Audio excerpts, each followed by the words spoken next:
Hi, in this video we're going to deal with one of the toughest topics about microcontrollers. These are the timers. We can mainly divide the timers in three categories: the basic timers, the general purpose timers, the advanced timers. As you might guess, the basic timers are the easiest one. They are mainly used for timing, so we're going to use these timers to send a message for the usart every 100 milliseconds. Of course, we could have used HAL delay, but that's not the purpose of this video. The purpose of this video is how to configure these timers. And so let me show you a diagram like so. It's here, and so as you can see,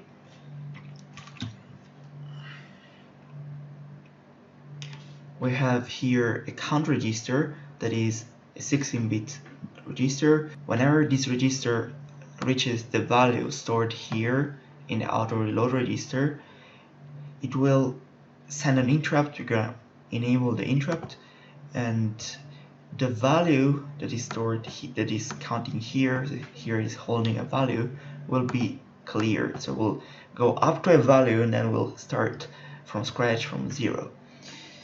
And as you can see, this is powered by a Priscilla that is in turn powered by the trigger control register that is in turn powered by the RCC.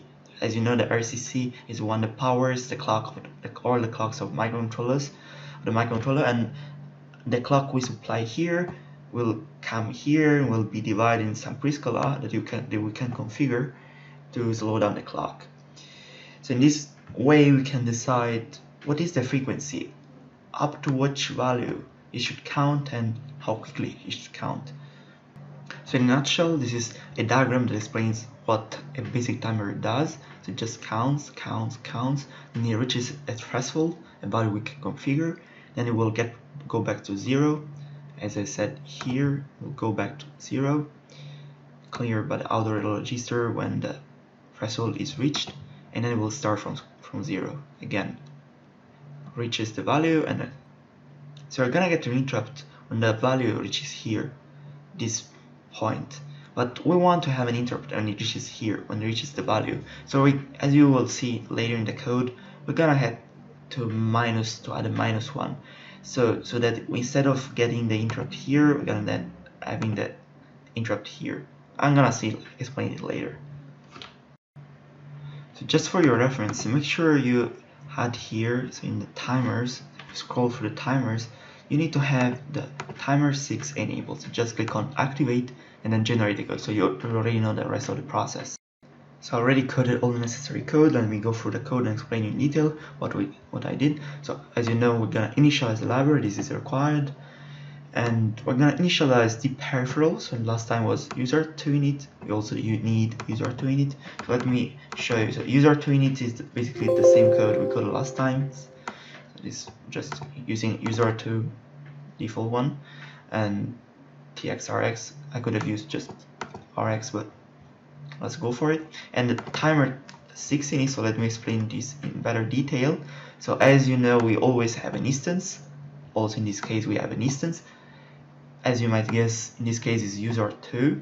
We are using usart2. In this case, it is timer 6. So we're gonna use tim6. So if you don't know, just look for timers and just type timer 6. It's not, so just go for time6 and you'll find here. And then we need to initialize the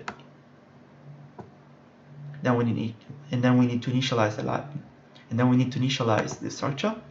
So actually I previously created a structure here, such a variable tim handledef. So as you see, this tim instead of timer, just remember that.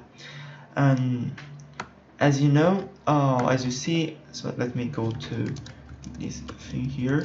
So if you go here and init, you'll find lots of values, but in the case of timers, for instance, we don't have a counter mode. So if you go to, for example, to counter mode, to go to this reference, just type here, and we have these different modes. But in the case of the simple timers, the basic timers, we just have the counter mode up, so you don't need to configure that. So remember that you don't always need to configure all of the things you have here. So just timer mode is not required. The same thing was true for the others. Let me go here. Okay, so we don't have clock division, we don't have a repetition counter, we don't have an auto preload register. So just have these two values we need to configure. And there is actually a formula that I use to calculate, to produce a clock that will get us, to produce a timer that will get us an interrupt every 100 milliseconds. You can use this formula. So the update event is given from the timer clock divided by the prescaler plus 1 into the period value plus 1. So what we need to configure here is the period value to get an update event, in this case an interrupt, as you're gonna see, for every 100 milliseconds.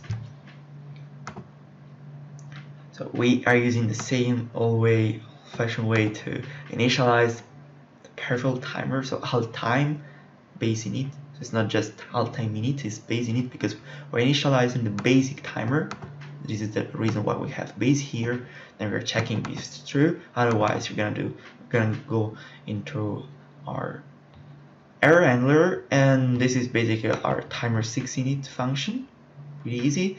Then we need to start a timer. But before starting a timer, as you know, we need to do some further initialization here in msp.c, and this is our initialization. We're gonna first enable the clock for the timer 6 peripheral. As you know, every peripheral has its own clock. We're gonna use the same, we're gonna use the HAL macros to do that. So w2 underscores HAL RCC, as I said, is the one that directs all the clocks. Then timer 6, because we're gonna use timer 6 and the clock enable. Now we're gonna also need to enable the RQ of time 6. As you know, just go to the starter file, in this case starter file, and look for time 6. As you see, we have this handler that we use here. So we're enabling the RQ of this handler, and we're also setting the priority, and this is actually also required. And that's it. So we enabled the clock and the interrupts of this peripheral. Then you are at MSP, you already know. Let me go back here. Then we need to start a timer. So the timer will never start unless we manually start it. So we're gonna enable. So let me show it here. Start. As you know, we always have, most cases we have 3 options: start in poly mode, DM mode, and interrupt mode. In this case, we're gonna use the power of the interrupts. And in this case, you don't need to add anything complicated, just the address of the handle variable here. So just keeping this in mind, we use this variable to configure a peripheral, and we pass the variable here to start a timer. So the timer will start ticking. Even though the processor will go to sleep, timer will always tick. And that's it. So we actually never gonna be notified unless we override a callback. As you know, let me go back here. You also need to create a time 6 RQ handler. So when it comes here, it will handler, as you know, is the one that is responsible for understanding what caused the interrupt. So you just need to create this function here and externally the variable we created here. So we also did in the usart with interrupts. So we use this variable here and here, but we also need to externally so that it is accessible also here. Then we pass this variable here in the halt time RQ handler, and if we check out this function, it will check what is the cause of the interrupt. And if it is for an update event, so let's just look for update, team update event, it will call the period elapsed callback, halt time period elapsed callback, like so. As you know, we can take this function, override it. Already did this in my main function, main.c, and to just copy this function and remove the weak attribute like so. And then we need to measure the time. So to measure the time, we're going to use a hull API. It is the get tick API. It doesn't get the ticks, actually it gets the milliseconds. It gets the value is milliseconds. I use these variables here, int 32, because it usually holds a big number, and actually it returns a big number. So if you just check out this function, always check out the return value of this function. It returns uint 32, and is actually what I'm receiving here. So just calculating the difference from the last update event with the current update event, because the first, so let's go into this function, isEnd. What is this variable? I declared it here, so it's just Boolean variable. It starts this false at the beginning, and I will go here and say, okay, it is false. I'll go here and measure the time. This is the first value.